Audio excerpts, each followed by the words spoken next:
ওম গঙ্গণপতায় নমঃ, জয় গোপালায় নমঃ, জয় যোগীরাজের জয় হোক। সৌভাগ্য দর্পণ আরো একটি পর্বে সকল দর্শককে অনেক অনেক স্বাগত। দেখুন, আমাদের জীবন পথকে সঠিকভাবে যদি চালনা করতে হয়, তার জন্য আমাদেরকে নিজেদেরকে অনেক বেশি পজিটিভ হতে হবে এবং পজিটিভ ভাইবস নিয়ে কিন্তু আপনাদেরকে নিজেদের সঠিক পথে এগিয়ে চলতে হবে।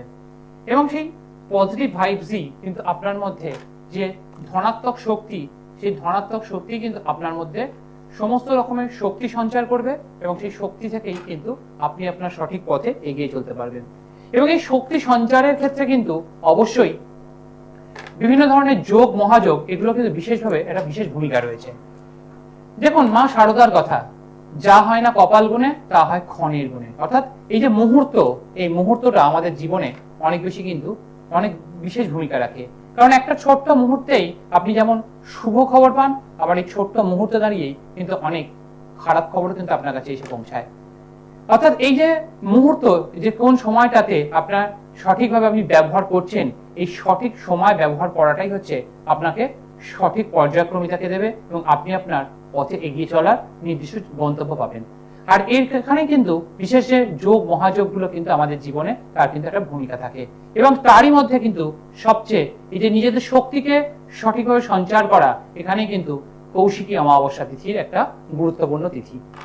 এবং যে কৌশিকী অমাবস্যা তিথি এমন একটা তিথি যা কিন্তু আপনার জীবনের যে মোড় তা কিন্তু অনেক ঘুরিয়ে দিতে পারে এবং আপনার যে সমস্যা, এই সমস্যাগুলোকে থেকে বেরিয়ে আসার একটা সঠিক পথ কিন্তু নির্ধারণের একটা নির্দিষ্ট প্রকৃষ্ট সময় বলতে পারেন যে এই নির্দিষ্ট কৌশিকী অমাবস্যা তিথি।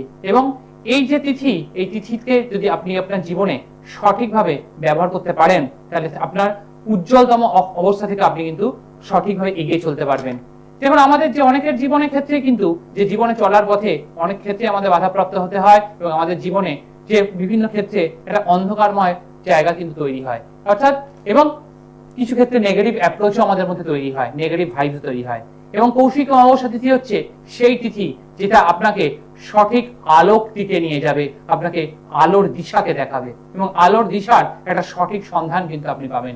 এবং এই যে তিথি, যেটা কিন্তু আগামী সেপ্টেম্বর মাসের 10 তারিখে, অর্থাৎ 10ই সেপ্টেম্বর কিন্তু এই কৌশিকী অমাবস্যা তিথি।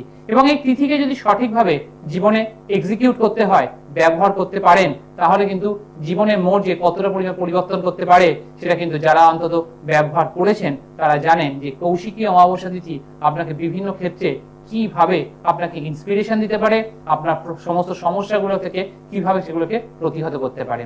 দেখুন, আমাদের এই যে সারাটা বছর, এই বছরে কিন্তু মোটামুটি ভাবে 12টা মাসে কিন্তু 12টা অমাবস্যা থাকে। কিন্তু এই 12টা অমাবস্যার মধ্যে তীর্থব্রত কিন্তু বিশেষ কয়েকটা অমাবস্যার কথাই কিন্তু আপনাদের কাছে বিশেষভাবে প্রতিবারই কিন্তু উল্লেখ করে এবং সেটা নিয়ে আলোচনাও করে এবং সেই সংক্রান্ত আপনাদের কাছে বারবার ধরে বলে। দেখুন, প্রত্যেক অমাবস্যার কথা আমি কিন্তু কখনো আমার আলোচনার মধ্যে দেখবেন না, কারণ প্রত্যেকটা অমাবস্যার মধ্যে পাওয়ারফুল অবশ্যই রয়েছে, কিন্তু তার মধ্যে বিশেষ বিশেষ যে অমাবস্যা রয়েছে, সেই অমাবস্যাগুলোকে আমাদের জীবনের মোড়কে অনেকটা পরিমাণে কিন্তু প্রভাব ফেলতে পারে। এবং সব অমাবস্যা কিন্তু সব কাজ করা যায় না।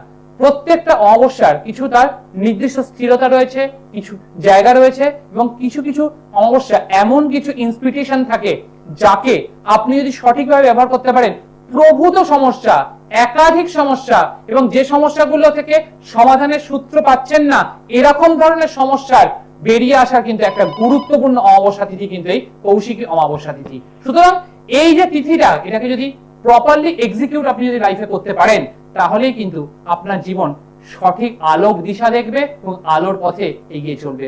এই কৌশিকী অমাবস্যা তিথিতে অ্যাকচুয়ালি আমরা আমাদের জীবনকে সঠিক কিছু উপাচার যারা যদি আমরা করতে পারি, সেখান থেকেও কিন্তু আমরা তার কিছু ফল কিন্তু জীবনে এক্সিকিউট করতে পারি। সেটা নিয়ে আজকে আলোচনা চলবে। কে বলছেন, কোথা থেকে বলছেন? হ্যাঁ দাদা, নমস্কার। আমি টালিগঞ্জ থেকে বলছি দাদা। আমি আমার ছেলের সম্পর্কে জানতে চাই। ছেলের নাম? ছেলের জন্ম 30 সেপ্টেম্বর। ছেলের নাম প্রথমে, ছেলের নাম? হ্যাঁ, ছেলের নাম? নাম হচ্ছে, ছেলের নাম মলয় নন্দী। মলয় নন্দী। জন্ম তারিখ? জন্ম তারিখ হচ্ছে 30 সেপ্টেম্বর 2007। 30 সেপ্টেম্বর বললেন, তাই তো? হ্যাঁ, 30 সেপ্টেম্বর। 30 সেপ্টেম্বর 2007। 2007। টাইম হচ্ছে রাত্রি 12টা 25 মিনিট। মানে 29 তারিখ, বাংলা মতে 29 তারিখ, সেটাই 30 তারিখ বলছেন, তাই তো? হ্যাঁ দাদা, হ্যাঁ। রাত 12টা 25। হুম। জন্মস্থান? কলকাতা। তো দিদি ভাই আগে কি দেখেছেন অনুষ্ঠান, না আজকে প্রথম দেখছেন? না দাদা, আপনার প্রোগ্রাম দেখি, রোজই দেখি। এর আগেও আপনার সাথে আমার কথা হয়েছে। আপনার কালীঘাটের চেম্বারে আমার রিলেটিভ গিয়েছিলেন। আমি আমার নিজের ভাইয়ের জন্য পাঠিয়েছিলাম, আপনার কাছ থেকে উপকৃত হয়েছে। ভাইও গেছিলেন। ভাই এসেছিল যে সমস্যা নিয়ে, সেই সমস্যা থেকে কিছু উপকৃত হয়েছে? হ্যাঁ হ্যাঁ। কি সমস্যা নিয়ে এসেছিল? বিয়ের ব্যাপার নিয়ে এসেছিল। তো বিয়ে কি হয়ে গিয়েছে? বিয়ে হয়ে গেছে। তো আসার পর মোটামুটি কতদিন পরে বিবাহ হলো? যে টাইম বলেছিলাম সেই সময়ের মধ্যেই হয়েছিল? হ্যাঁ হ্যাঁ, ঠিক সময় মতো হয়ে গেছিল দাদা। আচ্ছা, এখানে যা পাওয়া যাচ্ছে মলয় বাবু, 2007 সালে জন্ম, 2026 সাল, মোটামুটি ভাবে 19 বছর অতিক্রান্ত হতে চলেছে। এখানে যা পাওয়া যাচ্ছে, লগ্ন পাওয়া গেছে কর্কট লগ্ন, এবং লগ্ন পাওয়া গেছে পুনর্বসু নক্ষত্রে, এবং চন্দ্র পাওয়া গেছে ভরণী নক্ষত্র, এবং এই ভরণী নক্ষত্রের ক্ষেত্রে অর্থাৎ এখানে মেষ রাশি, তাদের ক্ষেত্রে কিন্তু 7.5-এর একটা প্রভাব কিন্তু বর্তমান সময় দেখতে পাওয়া যাচ্ছে। এবং এর কিন্তু মেন ফেজ কিন্তু আগামী বছরের জুলাই মাসের পর থেকে কিন্তু এরপর মেন ফেজ কিন্তু 7.5 প্রভাবটা কিন্তু থাকবে। এবং এখানে যে শনির যে অবস্থান, সেটা কিন্তু সেই শনি কিন্তু দ্বিতীয় স্থানে কেতুর সঙ্গে যুক্ত অবস্থায় কিন্তু বসে রয়েছে, এবং সপ্তমপতি অষ্টমপতি সে দ্বিতীয় স্থানে, এবং লগ্নের যে মূল যে রাজ্যকারী গ্রহ সে কিন্তু দ্বাদশ স্থানে, একটা মঙ্গল সে দ্বাদশ স্থানে বসে রয়েছে, এবং রাজ্যকারী গ্রহ দ্বাদশ স্থানে এবং শত্রু রাশিতে। অর্থাৎ যেভাবে এক্সিকিউট ওর যে মধ্যে যতটা কনফিডেন্স নিয়ে কোনো কাজ করে, পড়াশোনা করবে, সেই অনুযায়ী রেজাল্ট কিন্তু চট করে আসতে চাইবে না। সায়েন্স নিয়ে পড়াশোনা যদি করে তাহলে সেক্ষেত্রে কিছুটা জীবনে অনেক ইমপ্রুভমেন্টের জায়গা থাকছে, কিন্তু সায়েন্স ছাড়া যদি অন্য কোনো স্ট্রিম হয় তাহলে সেক্ষেত্রে কিন্তু অনেকটা বাধা কিন্তু পেতে হবে। এবং বিশেষভাবে যেভাবে প্ল্যানিং করবে সেই মতো কিন্তু সবকিছু এক্সিকিউট করার ক্ষেত্রে কিন্তু একটা প্রবলেম কিন্তু প্রথম ফেজে কিন্তু থাকবে।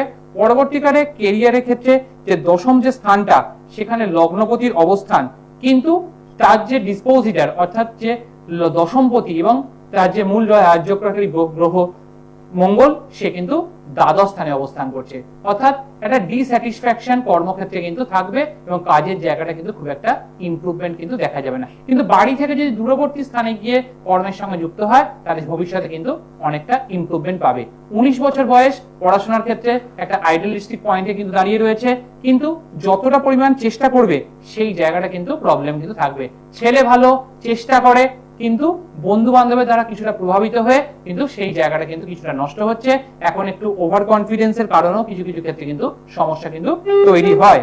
এখানে আরেকটা যেটা পাওয়া যাচ্ছে যে উচ্চশিক্ষার যে জায়গাটা, সেই উচ্চশিক্ষার জায়গাটা কিন্তু অনেকটা প্রবলেম কিন্তু রয়েছে, কিন্তু নিজে যদি চেষ্টা করে, চেষ্টার মাধ্যমে সেখান থেকে উন্নতি কিন্তু বাধার মাধ্যমে সেখানে কিন্তু হবে, এবং বাধা পেতে পেতে কনফিডেন্সের জায়গাটা অনেকটা পরিমাণ কিন্তু লো হবে। এবং বর্তমান সময় যতটা পরিমাণ পরিশ্রম করবে সেই অনুযায়ী কিন্তু এডুকেশনের রেজাল্টটা কিন্তু আসতে চাইছে না। একটু শেয়ার করবেন মা। হ্যাঁ দাদা, একদম ঠিকই বলছিলাম। ও কি নিয়ে পড়াশোনা করছে? সায়েন্স নিয়ে পড়ছে। কি পড়াশোনা করছে? বিএসসি? হ্যাঁ হ্যাঁ। বিএসসি তো সাবজেক্ট কি কেমিস্ট্রি আছে? বিএসসি সাবজেক্টে কি ও কেমিস্ট্রি নিয়ে অনার্স করছে? কেমিস্ট্রি, হ্যাঁ হ্যাঁ দাদা, হ্যাঁ। কেমিস্ট্রি নিয়ে অনার্স করছে, হ্যাঁ হ্যাঁ। এবং সেই সাবজেক্টে কেমিস্ট্রি নিয়ে অনার্স করছে, সেখানে অর্গানিক পার্টে ওর একটু সমস্যা বেশি পরিমাণে হবে। ইনঅর্গানিক পার্ট কিন্তু ওর জন্য বেটার, কিন্তু অর্গানিক পার্টে কিন্তু ওর অনেক বেশি সমস্যা কিন্তু থাকছে। এবং বর্তমান সময় যেভাবে লেবার দিচ্ছে সেই অনুযায়ী কিন্তু রেজাল্ট বিগত দিনেও লেবার দিয়েছে, কিন্তু সেই অনুযায়ী রেজাল্ট কিন্তু হচ্ছে না। এবং ছেলের সঙ্গে কিন্তু আপনাদেরও বর্তমান সময় একটু আর্গুমেন্ট বেশি পরিমাণে হচ্ছে, ঠিক কি না? একদম একদম।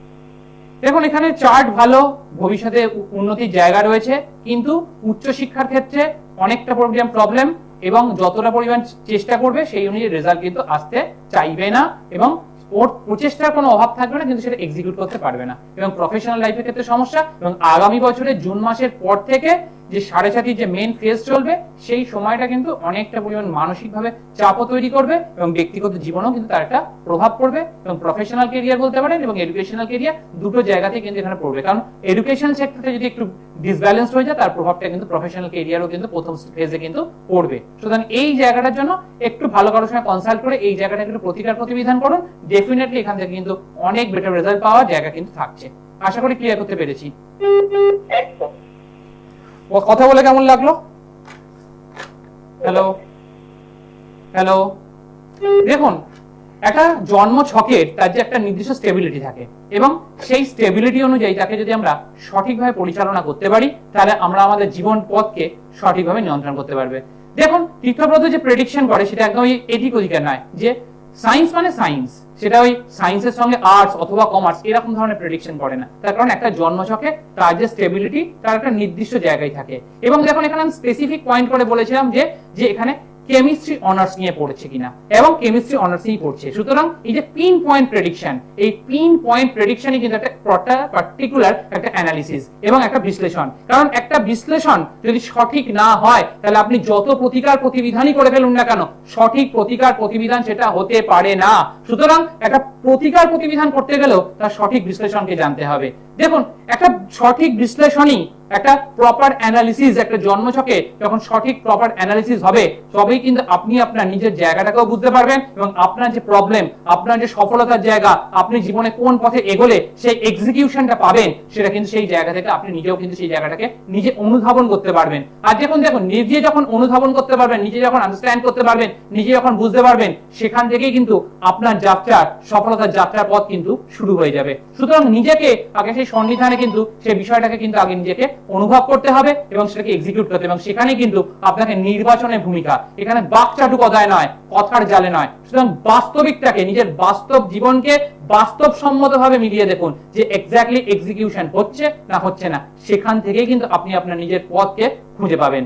কে বলছেন, কোথা থেকে বলছেন? হ্যালো স্যার, নমস্কার। কার সম্বন্ধে জানবেন?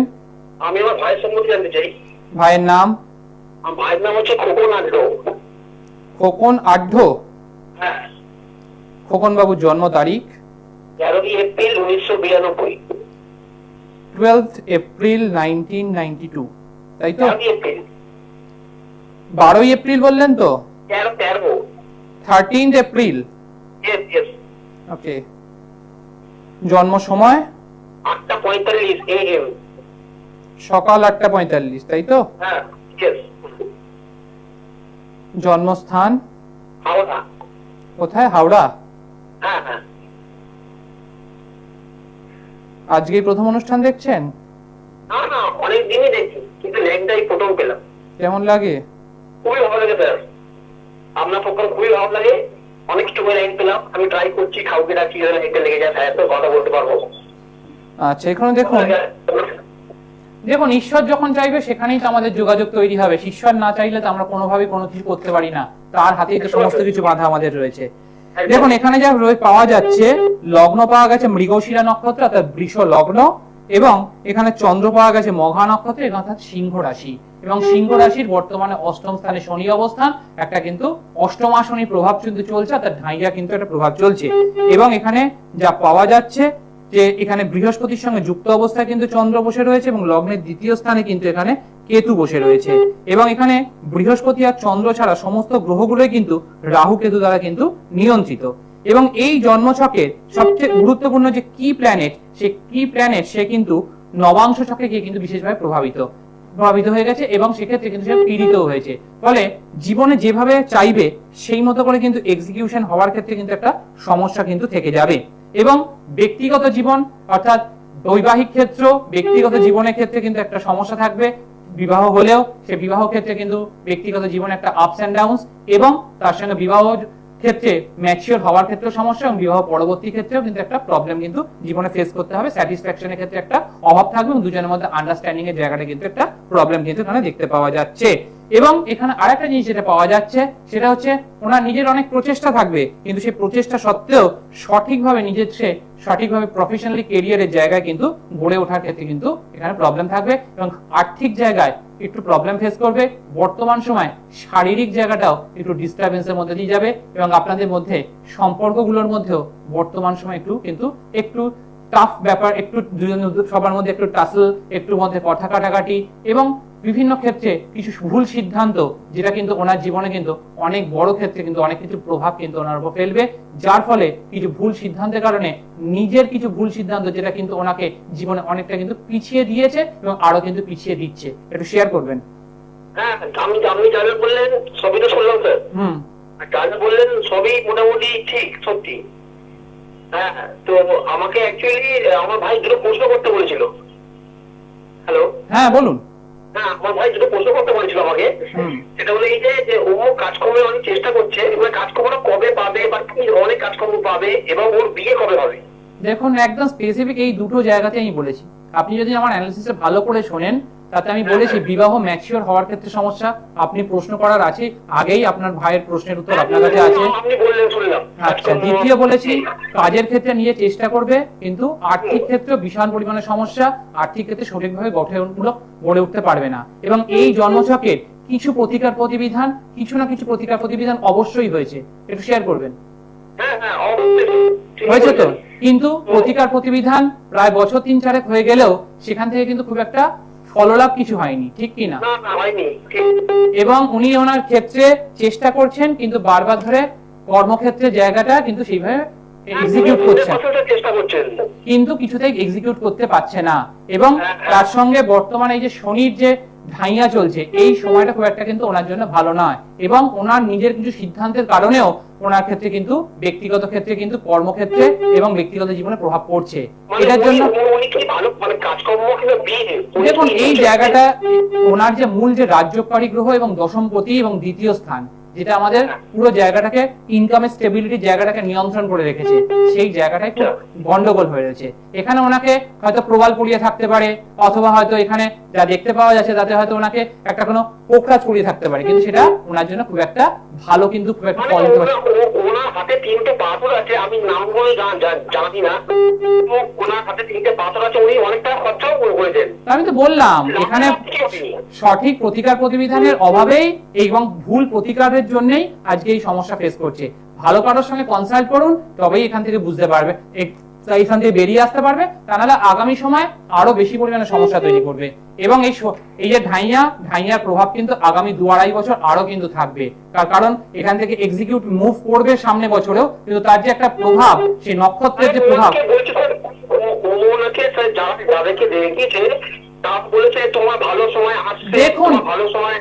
দেখুন আপনি তো প্রতিকার এবং তোমার বউ খুব ভালো হবে।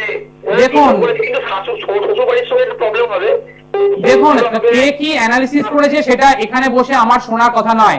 আপনি আমায় ফোন করেছেন, প্রবলেমে ওভারকাম হয়নি সেই কারণের জন্য ফোন করেছেন, এবং আমি আপনাকে যে কথাগুলো বলেছি সেগুলো এক্স্যাক্টলি মিলেছে। প্রতিকার প্রতিবিধান করার পরেও সেখান থেকে বেরোতে পারেননি। সুতরাং প্রতিকার প্রতিবিধানটা কতটা এক্সিকিউটলি হয়েছে সেটা আপনি নিজেই মিলিয়ে নিন। দেখুন, আমি আমার অনুষ্ঠানে বারবার ধরে বলি যে বাক চাটু কথায় নয়, বাস্তবিক নিজের সঙ্গে মিলিয়ে দেখুন।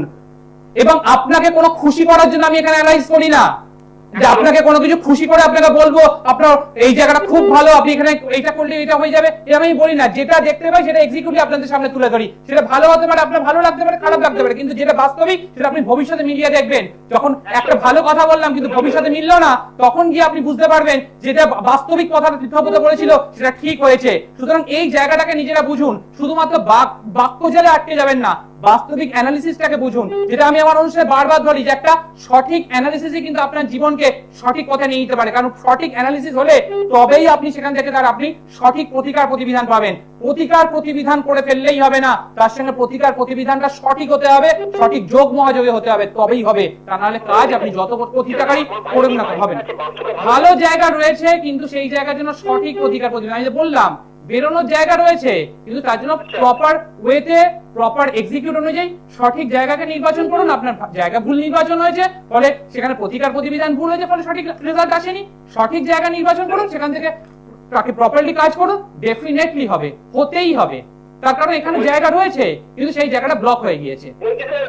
বলছি স্যার আমি আপনার কাছে যাবো আমার ভাইকে নিয়ে, আমি লাস্ট একটা কথা জিজ্ঞেস করবো স্যার। বলুন বলুন। লাস্ট কথা সেটা হচ্ছে আপনার সমস্ত কথা আমার ভাই শুনতে দেয়। তো কথা হচ্ছে এটাই, ও আমাকে জাস্ট একটা কথা লাস্ট জিজ্ঞেস করতে বললো, সেটা হলো সেটা আমি ওকে নিয়ে খুব শীঘ্রই আপনার সঙ্গে কন্ট্যাক্ট করবো। সে আপনার প্রয়োজন মনে হলে আপনি করবেন, বলুন। সময় খুব কম, একটু বলুন।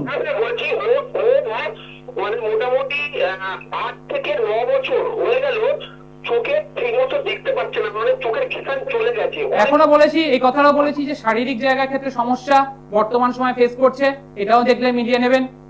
এটা তো আপনি আমাকে আগে বলে দেননি, এত কিছু বলে দেওয়ার জায়গায় আমি এই কথাটা আপনি স্পেসিফিক করে উল্লেখ করেছি, শারীরিক ক্ষেত্রে সমস্যা। দেখুন অনেক কিছু এখানে বলার থাকে, কিন্তু এই স্বল্প সময় সবকিছু বলা যায় না। সুতরাং নিজেদেরকে সঠিক জায়গাটাকে বুঝুন এবং প্রপার অ্যানালাইজ অনুযায়ী যদি নিজেকে এক্সিকিউট করতে পারে, তাহলে সে অবশ্যই জীবনের পথকে সঠিকভাবে নির্বাচন করতে পারলে আপনি আপনার পথে এগিয়ে চলতে পারবেন এবং সফলতার জায়গাকে সঠিকভাবে আপনি পাবেন এবং জীবন পথ আপনার ক্ষেত্রে সঠিকভাবে আপনি এগিয়ে চলতে পারবেন। কিন্তু সেটাকে সঠিক নির্বাচন করতে হবে এবং নিজেকে এক্সিকিউটলি তাকে সেই পথে চলতে হবে। কারণ জ্যোতিষকে যদি আপনি সঠিকভাবে ব্যবহার করতে পারেন, তাহলে সেক্ষেত্রে কিন্তু আপনি নিশ্চিতভাবে তাকে সঠিকভাবে ব্যবহার করলে আপনি আপনার জীবনে এগিয়ে চলতে পারবেন। কে বলছেন, কোথা থেকে বলছেন? হ্যালো নমস্কার, আমি সোমপ্রকাশ দাস বলছি মেদিনীপুর থেকে। কার সম্বন্ধে জানবেন? আমার নিজের ব্যাপারে স্যার। জন্ম তারিখ? 10/3/1996। 10/3/1996। 1996। সময়? সময় রাত্রি 9:16 PM। রাত্রি 9:16 PM। জন্মস্থান? মেদিনীপুর, পূর্ব মেদিনীপুর। মিদনাপুর। আজকেই প্রথম দেখছেন? হ্যাঁ হ্যাঁ। আজকে প্রথম চেষ্টা করেছেন, আজকেই প্রথম দেখছেন, আজকে ভালো লাগলো, আজকে পেয়ে গেলেন। এখানে যা পাওয়া যাচ্ছে তুলা লগ্ন, প্রফেশনাল এরিয়ার ক্ষেত্রে প্রবলেম, জীবনে চেষ্টা করছেন কিন্তু কোনোভাবেই প্রফেশনাল ক্ষেত্রে গড়ে উঠতে পারছে না এবং ব্যক্তিগত জীবনে একটা টালমাটাল চলছে, রিলেশনশিপ ক্ষেত্রে একটা ইস্যু প্রবলেম ফেস করবেন, কিন্তু সেইভাবে মানসিকভাবে প্রচন্ড পরিমাণে চাপের সময়ের মধ্যে দিয়ে চলছে এবং বর্তমান সময়টা খুব একটা এক্সিকিউট নয় এবং তার সঙ্গে যেটা চেষ্টা করছেন কিন্তু কোনোভাবে আর্থিক ক্ষেত্র সুগঠিত হচ্ছে না, প্রফেশনাল কেরিয়ারও সুগঠিত হচ্ছে না। ঠিক কিনা শেয়ার করবেন? হ্যাঁ স্যার, এগুলো হচ্ছে স্যার। বলছি স্যার আমার জবের আর ম্যারেজের বিষয়টা আমি তো একদম স্পেসিফিক একদম পয়েন্টে ঢুকেছি যে আপনার ব্যক্তিগত জীবনের ক্ষেত্রে বর্তমান সমস্যা হচ্ছে রিলেশনশিপ ইস্যু এবং বর্তমান সময় আপনার ক্ষেত্রে প্রফেশনাল এরিয়া এবং আর্থিক জায়গা প্রবলেম এবং এই প্রবলেমটা বেসিক কারণ হচ্ছে আপনার লগ্নপতি পীড়িত, দ্বিতীয় স্থান পীড়িত, দশমপতি পীড়িত। এটা যদি প্রপার গাইডলাইন হয় তাহলে এখান থেকে আপনি বেরোতে পারবেন, আদারওয়াইজ সময় এগিয়ে চলবে কিন্তু আপনি কোনো পথে কিন্তু পাবেন না এবং সময়ের সঙ্গে সঙ্গে আপনি চেষ্টার এক্সিকিউট করলেও সেখান থেকে প্রপার কিন্তু রেজাল্ট আসতে চাইবে না। সঠিক জায়গায় প্রতিকার প্রতিবিধান করুন, জীবনে অনেকটা পথ কিন্তু এগিয়ে চলতে পারবেন এবং সঠিক জায়গায় কিন্তু পাবেন। দেখুন প্রত্যেকটা অ্যানালিসিস আপনাদের কাছে সঠিকভাবে সূক্ষ্মভাবে তুলে ধরার চেষ্টা এবং পিন পয়েন্ট প্রেডিকশন এবং প্রতিটা ক্ষেত্রে আপনারা সেটা মিলিয়ে দেখতে পারেন এবং সেক্ষেত্রে বাস্তবিকভাবে আপনারা সেটা প্রত্যেকটা ক্ষেত্রে প্রতি জায়গা ক্ষেত্রে মিলিয়ে দেখছেন যে প্রত্যেকটা ক্ষেত্রে পিন পয়েন্ট প্রেডিকশন, এদিক ওদিকে ঘুরে যাওয়ার কথা নয়, একদম স্পেসিফিক একটা পয়েন্ট। এবার আমাদের যে এই যে আমরা আলোচনা করছিলাম যে কৌশিক অমাবস্যা তিথিতে আমরা কি করতে পারি, বিশেষভাবে এই দিনে কুশ সংগ্রহ করবেন এবং এই কুশটাকে একটু ভালো করে বিছিয়ে দেবেন এবং মা তারার একটা ফটোকে ভালো করে সংগ্রহ করবেন। যদি বাড়িতে থাকে কোনো সমস্যা নেই, কিন্তু আমাদের হিন্দু শাস্ত্র অনুযায়ী আমাদের মহিলারা কিন্তু এই কুশ কেউ স্পর্শ করতে পারেন না। সুতরাং যদি কুশের আসন পাওয়া যায় কোনো পুরুষকে দিয়ে সেটা বসিয়ে নেবেন, বাড়ির কোনো পুরুষকে দিয়ে, অথবা তাকে একটু যদি বড় আকারে হয় তাকে ছোট ছোট আকারে সাজিয়ে কেটে পরপর সাজিয়ে নেবেন। এবং যাদের ক্ষেত্রে দেখছেন বিশেষভাবে রোগের ক্ষেত্রে প্রবলেম ফেস করছেন, বারবার ধরে রোগ ক্রান্ত হয়ে পড়ছেন, তাদের ক্ষেত্রে কুশ বিছানোর পর তার উপরে একটা সাদা রঙের বস্ত্র দিন, তারপর সাদা ফুল দিয়ে মাকে উপবেশন করিয়ে সাদা ফুল দিয়ে কৌশিকে অমাবস্যা তিথিতে সেখানে মায়ের কাছে আপনার ভক্তি ভরে তাকে ডাকবেন। দেখবেন আপনার যে রোগগ্রস্ত অবস্থা, আপনার বাড়ির যদি কেউ থাকে সেও কিন্তু এখান থেকে বেরিয়ে আসতে পারবে। যাদের ক্ষেত্রে দেখছেন যে অনেকটা চেষ্টা করছেন, কেরিয়ারে ইমপ্রুভমেন্ট চাইছেন কিন্তু কেরিয়ারে ইমপ্রুভমেন্টটা সেই মতো করে আসছেন না, প্রমোশনটা বারবার ধরে আটকে যাচ্ছে, এক্সিকিউটটা সঠিকভাবে হচ্ছে না, তাদের ক্ষেত্রে একই পদ্ধতি, কুশটাকে বিছিয়ে নিয়ে তার উপরে হলুদ রঙের কাপড় উপবেশন করবেন এবং তারপর মাকে উপবেশন করাবেন এবং হলুদ ফুল দিয়ে পূজা করবেন। ঠিক একই রকম ভাবে যারা চাইছেন অনেকদিন ধরে অনেক চেষ্টা করছেন কিন্তু কোনো কাজেই সফলতা আসছে না, বাড়ি কেনার চেষ্টা করছেন কিন্তু এক্সিকিউটিভ সেটা হচ্ছে না, আপনার নিজস্ব কোনো মনোভীষ্ট রয়েছে, সেই মনস্কামনাটা সঠিকভাবে পূরণ হচ্ছে না, এরম ক্ষেত্রে যাদের প্রবলেম হচ্ছে তাদের ক্ষেত্রে একই পদ্ধতিতে মাকে ওই একটি নীল কাপড় উপবেশে একটু প্রথমে সাজিয়ে দেবেন, তারপরে নীল কাপড় দিয়ে মাকে নীল ফুল দিয়ে মাকে পূজা করবেন। শুধু এক্সিকিউটলি এইটুকু করুন কিন্তু সম্পূর্ণ ভক্তি ভরে করবেন, তাহলেই দেখবেন আপনার এই যে প্রবলেমগুলো তার একটা সঠিক সমাধানের সূত্র পাবেন এবং আপনি আপনার সঠিক পথে কিন্তু এগিয়ে চলতে পারবেন। আজকে সময় তো একদম করা নাচ্ছে, মা দক্ষিণা কালীকে প্রণাম জানিয়ে আজকে অনুষ্ঠান এখানে শেষ করি। দূর আর দূরে নেই অচেনা আচেনা, তাই অচেনাকে জানতে প্রান্তে বা সীমান্তে চোখ থাকবে শুধুমাত্র